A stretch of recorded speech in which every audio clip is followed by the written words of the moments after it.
बिस्मिल्लाहिर्रहमानिर्रहीम। नाज़रीन अस्सलाम वालेकुम, मैं हूँ इमरान वसीम। नाज़रीन, प्रोग्राम में सबसे पहले हम बात करेंगे पाक भारत तनाज़े की, जो पाकिस्तान की तरफ से मोदी सरकार को तीसरा बड़ा झटका दिया गया है। ये तीसरा झटका क्या है, पाकिस्तान ने क्या बड़ा फ़ैसला किया है, इस ख़बर से अपने प्रोग्राम का आगाज़ करेंगे। और इसके बाद तब्दीली आ नहीं रही, तब्दीली आ गई है। एक और वादा, तहरीक इंसाफ का एक और यू टर्न, इस बड़ी ख़बर की डिटेल आपकी खिदमत में पेश करेंगे। और इसके बाद हमारे वीडियो लॉ की जो दीगर अहम ख़बरें हैं उनकी तफसीलात भी आपकी खिदमत में पेश करेंगे। लेकिन व्लॉग का आगाज़ करने से पहले आपसे दरख्वास्त के चैनल को सब्सक्राइब कर लें, बेल आइकॉन का बटन प्रेस करें। वीडियो पसंद आए तो इसे लाइक और शेयर ज़रूर कीजिएगा।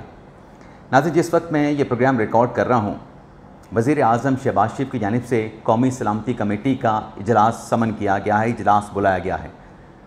और ये इजलास ठीक 2 माह के बाद हो रहा है। आज से 2 माह कबल जब पहलगाम वाक़े की आड़ में मोदी सरकार की तरफ से पाकिस्तान के ख़िलाफ़ इंतहाई इक़दाम उठाए गए, पाकिस्तान के ख़िलाफ़ इंतहाई फ़ैसले लिए गए, सिंध ताश का मुआहदा अबेंस में डाल दिया गया, पाकिस्तान के सफारती मिशंस के जो एहलकार थे, जो अफसरान थे, उन्हें न्यू दिल्ली हाई कमीशन से बेदखल कर दिया गया। जिसके बाद पाकिस्तान ने आज से ठीक 2 माह पहले कौमी सलामती कमेटी का इजलास बुलाते हुए जो फ़ैसले किए थे मोदी सरकार के ख़िलाफ़, इंडिया के ख़िलाफ़, उसमें एक फ़ैसला ये था जिसकी भारत को तवक्को नहीं थी कि पाकिस्तान की एयर स्पेस जो है वो भारतीय तैयारे इस्तेमाल नहीं कर सकेंगे। अभी हालिया दिनों में जो मोदी सरकार ने G7 इजलास में शिरकत के लिए कनाडा का दौरा किया है, इस दौरे के लिए 3 घंटे का तवील सफ़र मोदी साहब को जो है वो काटना पड़ा।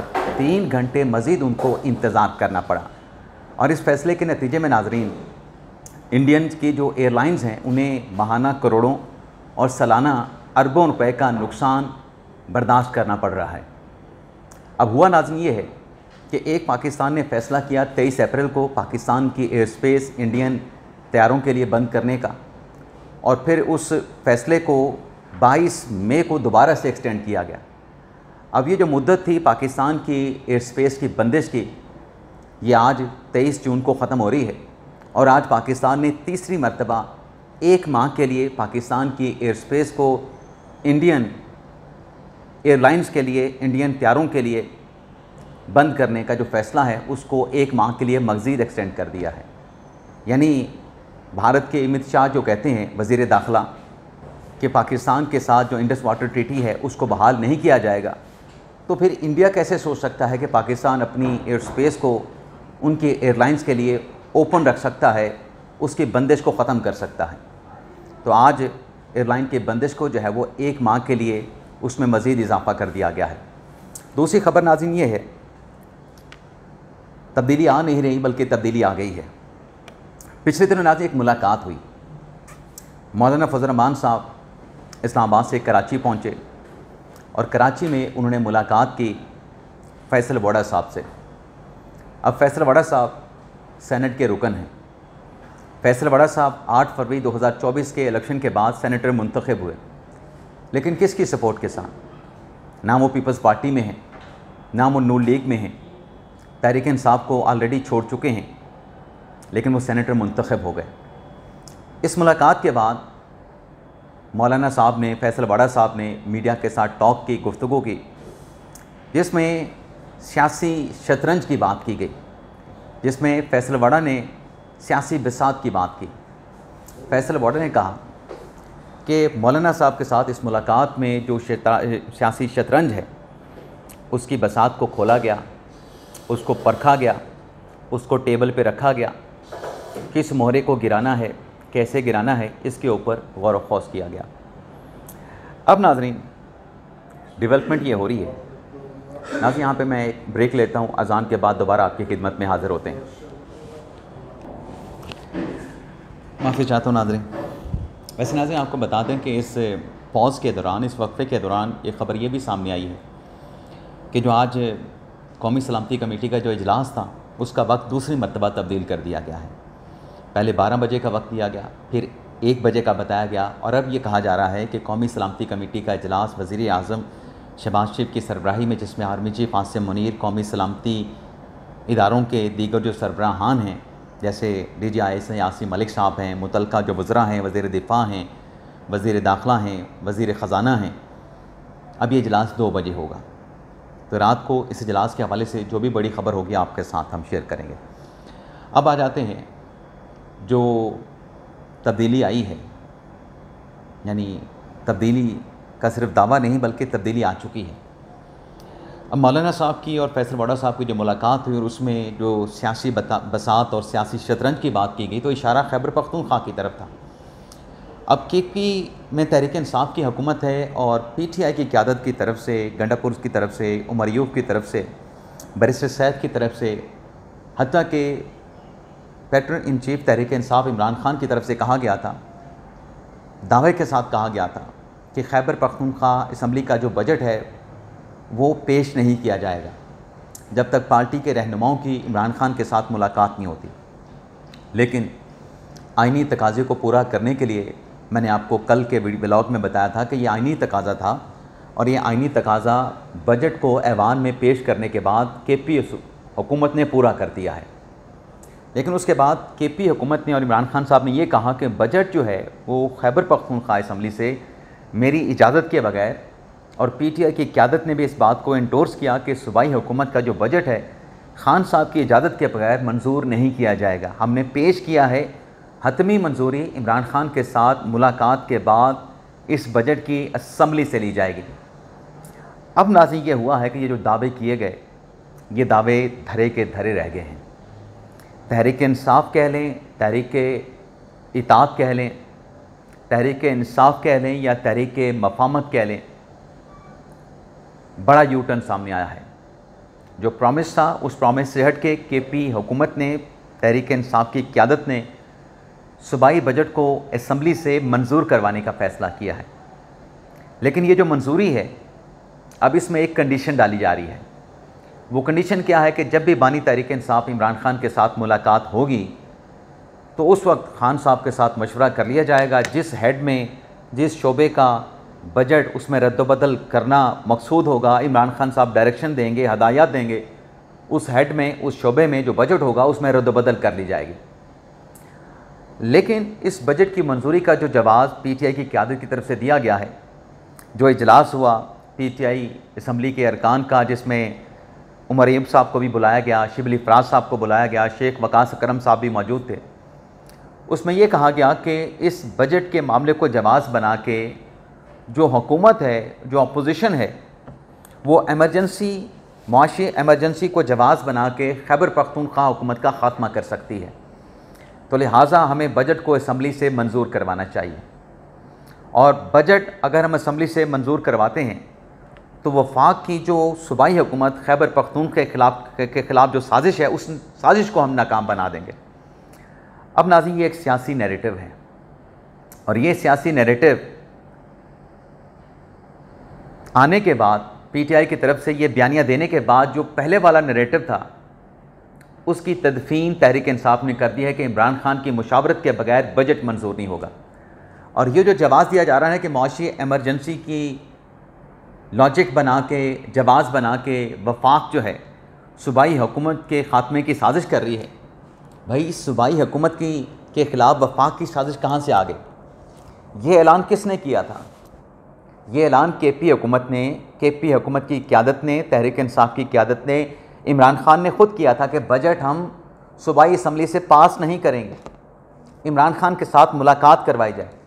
तो मुलाकात इमरान खान के साथ नहीं होती, या मुलाकात के साथ सूबाई असम्बली का जो बजट है उसको मशरूत, उसको कनेक्ट, उसको मुंसलिक किसने किया था?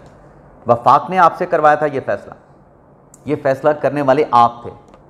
आज इस फ़ैसले के अगर कॉन्सिक्वेंसेस आपको नज़र आ रहे थे, क्या नतीजे हो सकते हैं? एक नतीजा तो ये है कि आप बजट पास नहीं करवाते, तो पिछले साल का जो बजट है उसमें मंजूर करवाए गए जो भी प्रिंसिपल्स हैं, जो कवानीन हैं, उसके तहत आप कंटिन्यू करेंगे। आप नई रिफॉर्म्स नहीं ला सकते, आप अपना बजट का रेवेन्यू नहीं बढ़ा सकते, आप आवाम से टैक्स कलेक्ट नहीं कर सकते, आपके मंसूबे आइंदा साल के आप उनकी मंजूरी नहीं करवा सकते। आपको पुराने मंसूबों पर आगे बढ़ना पड़ेगा, पुराने बजट पर आपको आगे बढ़ना पड़ेगा, आगे चलना पड़ेगा। दूसरा कॉन्सिक्वेंस जो है वो कॉन्स्टिट्यूशनल है। तो ये ऐलान तो आपने किया था, तो वफाक के ऊपर आप साजिश का इल्ज़ाम कैसे लगा रहे हैं? और फिर ये नहीं नाज़रीन, कि जो फ़ैसला KP हुकूमत ने किया है, बजट मंजूरी का अच्छा फ़ैसला है। आपको पहले इस किस्म के ऐलानात, ये दावे नहीं करने चाहिए थे। बजट मंजूरी को खान साहब की इजाज़त के साथ मशरूत नहीं करना चाहिए था। अगर आप किसी हेड में खान साहब से मुलाकात करके उसमें रद्द-बदल कर सकते हैं, तो पहले भी ऑप्शन आपके पास मौजूद था। अब KP हुकूमत के इस फैसले के बाद शहबाज गिल साहब ये कहते हैं, अमेरिका में बैठ के ट्वीट करते हैं कि ये नहीं करना चाहिए। इमरान खान की जो बात है, इमरान खान का जो फैसला, वो हतमी होना चाहिए। और कुछ मिसालें शहबाज गिल साहब ने पेश की हैं कि इंडिया के तमिलनाडु में, इंडिया के केरला में, ओंटारियो में, साउथ वेल्स में भी 15 दिन, 1 माह का बजट मंजूर होता है, तो KP हुकूमत भी 15 दिन के लिए या 1 महीने के लिए अखराजात का जो बजट है उसको अप्रूव कर ले, लेकिन खान साहब के साथ जो खान साहब की बात है, जो कमिटमेंट है, उसके ख़िलाफ़ ना जाएं। तो इनकी अपनी पार्टी जो है वो तकसीम है कि हमने करना क्या है, क्या नहीं करना है। और जब उसके रेपरकशन, उसके नताइज नज़र आते हैं, फिर मलबा जो है वो वफाक पे डाल दिया जाता है। एक और भी नाज़रीन तब्दीली की खबर है। वो तब्दीली की खबर नाज़रीन है कि जहांगीर तरीन साहब, जिन्होंने 8 फरवरी 2024 के इलेक्शन से पहले इस्तेहकाम पाकिस्तान पार्टी के नाम से एक सियासी जमात बनाई, तहरीक इंसाफ से, तो वो अलग हो गए, निकाला गया या ख़ुद तहरीक इंसाफ से निकल गए। उस सियासी जमात के प्लेटफॉर्म से जब 8 फरवरी का इलेक्शन लड़ा, तो जहांगीर तरीन साहब अपनी सीट हार गए। और सीट हारने के बाद जहांगीर तरीन साहब ने सियासत से किनारा कशी अख्तियार करने का ऐलान कर दिया। आज नाज़रीन डॉन अखबार की ख़बर ये है, और अनकन्फर्म ख़बर है, लेकिन डॉन अखबार की ख़बर है कि जहांगीर तरीन साहब की जल्द सदर पाकिस्तान आसिफ अली ज़रदारी के साथ मुलाकात मुतवक्के है। और इस मुलाकात में जहांगीर तरीन जो है वो पीपल्स पार्टी में शमूलियत का ऐलान कर सकते हैं, यानी दोबारा सियासत में एंट्री पाकिस्तान पीपल्स पार्टी के प्लेटफॉर्म से जहांगीर तरीन की हो सकती है। अब डॉन हमारा पाकिस्तान का बड़ा अखबार है, अंग्रेज़ी अखबार है, तो एहतियात का दामन मद्देनज़र रखते हुए ये कहा गया कि अनकन्फर्म न्यूज़ है। लेकिन पिछले दिनों जहांगीर तरीन साहब का एक स्टेटमेंट भी आया था, जिसमें जहांगीर तरीन साहब ने कहा था कि अगर दोबारा सियासत में आए तो मखदूम अली ख़ान साहब के साथ सियासत में आएंगे, उनकी अम्ब्रेला के नीचे सियासत में आएंगे। तो मखदूम अली ख़ान साहब का जो ताल्लुक़ है वो पीपल्स पार्टी से है, तो लग ऐसा रहा है कि जहांगीर तरीन साहब जो हैं वो पीपल्स पार्टी में जल्द जो है वो शमूलियत अख्तियार कर लेंगे। अब नाज़रीन आ जाते हैं मोहित पीरज़ादा साहब की जो ख़बर है। मोहित पीरज़ादा साहब की ख़बर नाज़रीन ये है कि उनकी तरफ से एक ट्वीट किया गया कि क्योंकि पाकिस्तान दुनिया की सबसे बेशर्म कौम है, और अंग्रेज़ी में ये लिखते हुए भी हमें शर्म आती है कि चुल्लू भर पानी में डूब मरना चाहिए। अब जो पाकिस्तानी कौम को ये चुल्लू भर पानी में डूब मरने की जो बातें मोहित पीरज़ादा साहब कर रहे हैं, इनका अपना किरदार क्या है, इनका अपना कंडक्ट क्या है? क्या इनको चुल्लू भर पानी में मरने की बात भी करनी चाहिए? इतने ये बेशर्म, इतने ये बेगैरत हैं। माज़रत के साथ मुझे लफ्ज़ इस्तेमाल करना पड़ा। बेगैरती के लफ्ज़ मैंने क्यों इस्तेमाल किया? इकरारुल हसन साहब का ट्वीट सुन लें। इकरारुल हसन साहब ने कहा कि जनाब, वतन की सूरत में अपनी माँ का कफन बेचने वालों, वतन की सूरत में अपनी माँ का कफन बेचने वालों और जायदाद की खातिर अपने मरे हुए बाप के अंगूठे लगवाने वालों की वजह से आज पूरी कौम को गाली नहीं दे सकते। अब इकरारुल हसन साहब ने, जो मोहित पीरज़ादा साहब का अपना कंडक्ट है कि माँ का कफन तुम बेचते हो और अपने मरे हुए वालिद के अंगूठे उसके जायदाद हथियाने के लिए कागजात पे लगवाते हो, इसको ये बात करने का क्या हक है? इकरारुल हसन ने अपने ट्वीट में लिखा कि याद रखें, इसी कौम के लोगों की वजह से आप जैसे लोगों का झूठ का कारोबार चलता है, उन्हें गाली मत दें। यानी आप इसी कौम को जवाज़ बना के इस कौम की वजह से डॉलर ट्यूबर बने हैं, पैसे कमाते हैं, वीडियो पे व्यूज़ लेते हैं, और उसी कौम को आप गालियां दे रहे हैं। अब नाज़रीन, किस चीज़ के ऊपर इस किस्म की बात मोहित पीरज़ादा साहब ने की कि पाकिस्तान ने जो डोनाल्ड ट्रंप है उसे क्यों नामज़द किया पीस अवार्ड के लिए? अब नाज़रीन, पीस अवार्ड के लिए डोनाल्ड ट्रंप को की जो नॉमिनेशन है, उस पर पाकिस्तान ने एक अच्छी मूव की थी कि शायद इस मूव से जो ईरान के ऊपर जंग के ख़तरे के बादल मंडरा रहे हैं, अमेरिकी हमले के बादल मंडरा रहे हैं, वो ख़तरा टल जाएगा। पाकिस्तान ने, शायद ये मेरा एनालिसिस है, एक नेक नीति के साथ ये फैसला किया, लेकिन हमला करना है, हमला नहीं करना, हमला रोकना है, ये ट्रंप से ज़्यादा या इसका फ़ैसला ट्रंप के अलावा कोई नहीं कर सकता था। अब अगर नाज़रीन ये जो एक अच्छी मूव पाकिस्तान की थी, जिसका फ़ायदा पाकिस्तान के मुसलमान ईरानी भाइयों को हो सकता था, आज इसके ऊपर अगर किसी को एतराज़ है तो किसी के पास कोई ऑप्शन था तो ऑप्शन बता देते। आज जो इस किस्म के हथकंडे, घटिया, गलीज़ ज़ुबान जो इस्तेमाल कर रहे हैं, बताते भी क्या करे पाकिस्तान। अब अगर पाकिस्तान ने प्रपोज ही किया ना, फ़ैसला करना ना करना, नोबेल प्राइज़ मिलना ना मिलना, वो मुतलका कमेटी ने फ़ैसला करना है। ये बात नाज़रीन, ये आर्गूमेंट जो है, मुझे मेरे एक दोस्त हैं मुश्ताक साहब, उनकी तरफ से भेजा गया था। इजाज़त चाहते नाज़रीन, अल्लाह हाफ़िज़।